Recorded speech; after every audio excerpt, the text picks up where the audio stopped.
Teka, person of interest? Wala pong kinalaman sa pagkamatay ni Darius. Dad, ano po nangyayari? Hindi ko nga alam eh. Parang gusto nila akong hulihin sa pagkamatay ni Darius. Wala naman akong kinalaman doon. Hindi ka namin hinihuli, Mr. Almendras. Protocol lang po ito, lalo na may nakitang gamit mo sa katawan ng biktima. Gamit? Anong gamit? Kita ang bracelet mo sa katawan ng biktima. Kinumpirma ito ni Darren Bison.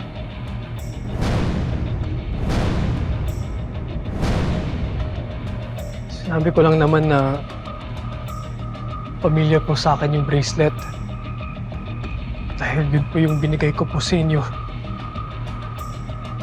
Nabigyan mo ako ng bagong sapatos. Bracelet? Dok, napasang ba yung bracelet ko? Hindi. Yung bigay ni Tyrone?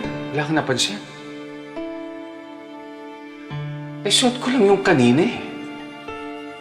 Di ba, sabi mo pupunta mo si Via? Hindi kaya naiwan mo doon? Hindi ko na maalala.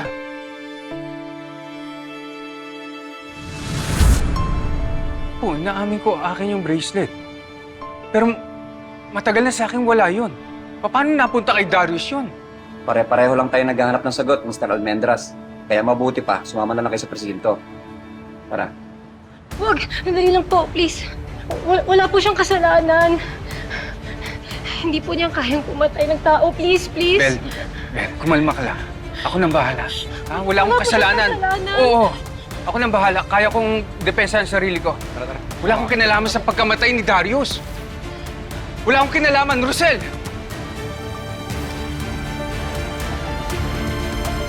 Okay lang ako, Bel. Bumalik ka na ron, Bel. Lasing ka ba? Napaparanoid kasi ako, Via.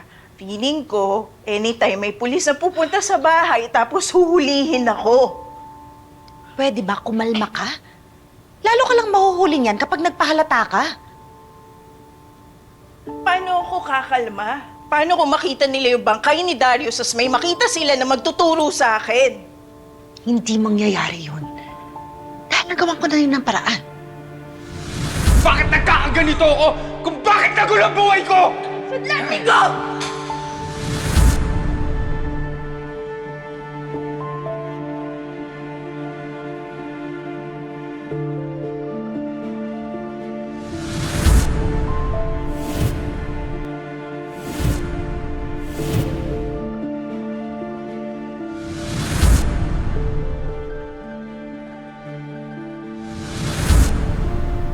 Nagawa mo yun para i-set up si Chris? Kung hindi rin lang naman siya babalik sa akin, at kung hindi siya sa akin magpupunta, walang dapat makinabang sa kanya. Lalo na yung Rosel na yun at yung mga anak niya. Kaya dapat lang mabulok siya sa bilangguan. Pero hindi pa rin tayo dapat maging kampante. Hindi natin alam kung anong mangyayari kapag nakita nila yung bangkay ni Darius. But for now, just play along. And make sure you don't do anything stupid na magbibigay sa kanila ng sign para pagdudahan ka nila. Okay?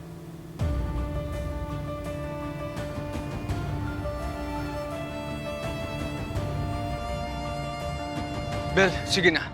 Pumasok ka na. Harapin ko yung investigasyon nito. Wala akong kasalanan. Dad, sasama ako. Wag na! Pumasok ka na! Harapin ko to! Wala silang ebidensya sa akin! Sige na!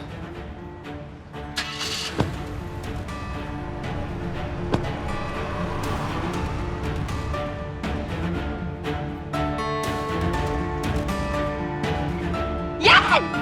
Ikulong yung kriminal na yan! Kriminal yung tatay mo! Hindi kriminal ang tatay ko! Kriminal yung tatay mo! Pinatay niya si Tito Darius! Tali! Tama na! Kung mag-react ka naman, parang totoong tatay mo si Darius.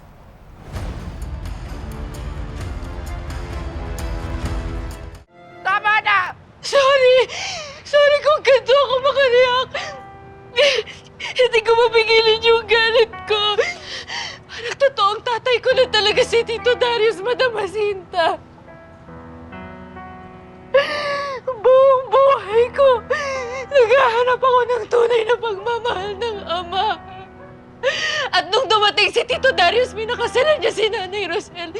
Tinanggap niya kami ni Tyrone na parang tunay niyang anak. Madam Jacinta, pinunan niya yung pagkukulang sa puso ko.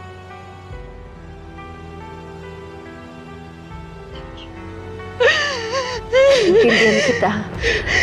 Alam kong masakit. Alam kong hirap yung pinagdadaanan mo. Naiintindihan ko siya.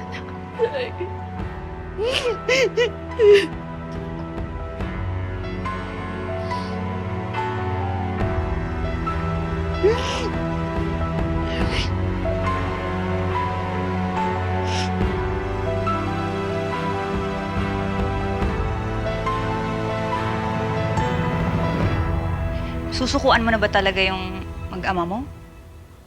Wala ka nang gagawin para maayos?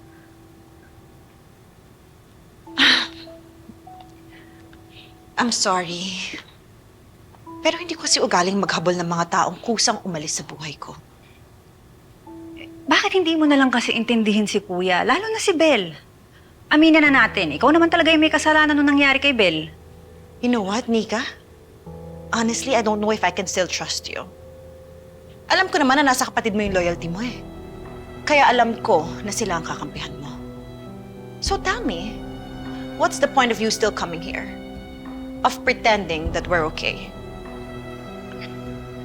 Wala akong kinakampihan, Ate Via. I'm just trying to help you see things clearly.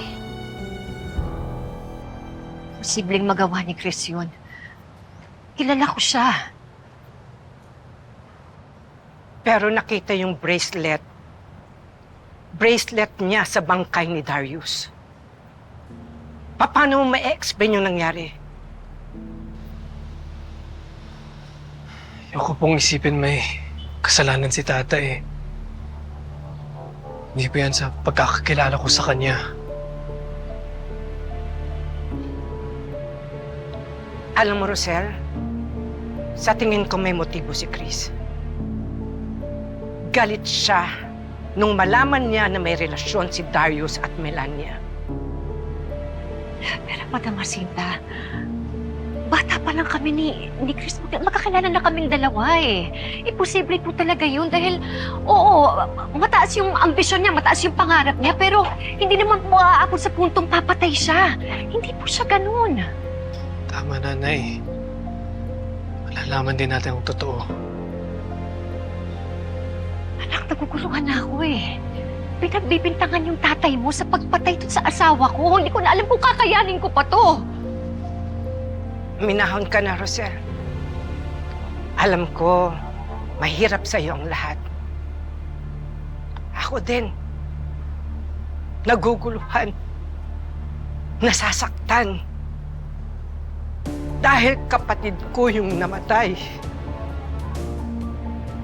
Pero, siguro nga mas tama na hayaan na lang natin yung mga pulis na mag-imbestiga. Lalabas at lalabasin ng totoo. Magpakatatag na lang tayo at paghandaan natin kung ano man ang magiging resulta ng lahat ng ito. Kailangan ko malaman ng katotohanan.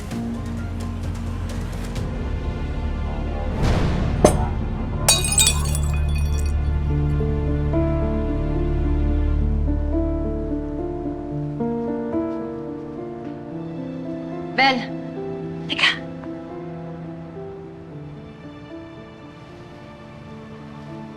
Sumama ka sa akin. Pupuntahan natin ang tatay mo. Ha?